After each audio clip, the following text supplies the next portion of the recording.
All right, picture this. Manhattan lawyer, Harvard graduate, looks like he drinks overpriced coffee and wears socks that cost more than your rent. That's Mark Dreyer. Mark had a massive law firm, luxury condos, a yacht called Seascape, and a whole vibe like he was the next big billionaire. Only one problem: dude was broke. Like GoFundMe to pay rent broke. But instead of downsizing, Mark came up with a better idea. What if I just sold fake money? Enter the IOU, aka the grown-up version of I promise I'll pay you back. These are called promissory notes or bonds in the business world. They're basically contracts. You give me money now, and I promise to pay you back later, with interest. Sounds boring, yeah, but investors love that stuff. But wait a sec, who's even allowed to sell this stuff? Glad you asked. Usually it's companies, big legit companies, or authorized financial professionals. We're talking licensed brokers, investment banks, or businesses raising money for real projects. They say, hey, we're building something. Loan us $50 million and we'll pay you back with a bonus. Simple-ish. But Mark, he wasn't actually representing any real companies. He pretended he was.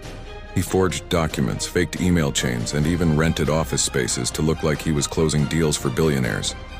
Then he went to hedge funds and big investors and said, yo, this developer needs a short-term loan. I'll sell you a promissory note. You'll get 12% interest, easy money.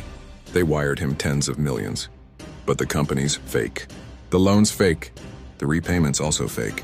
It was like selling a movie prop check and getting paid real money for it. Mark used new money to pay off earlier investors. Textbook Ponzi scheme. The rest he spent like GTA Online with cheat codes. Private jets, real estate. Expensive art. Probably had a closet full of sunglasses he never wore. So how much did he make off this con?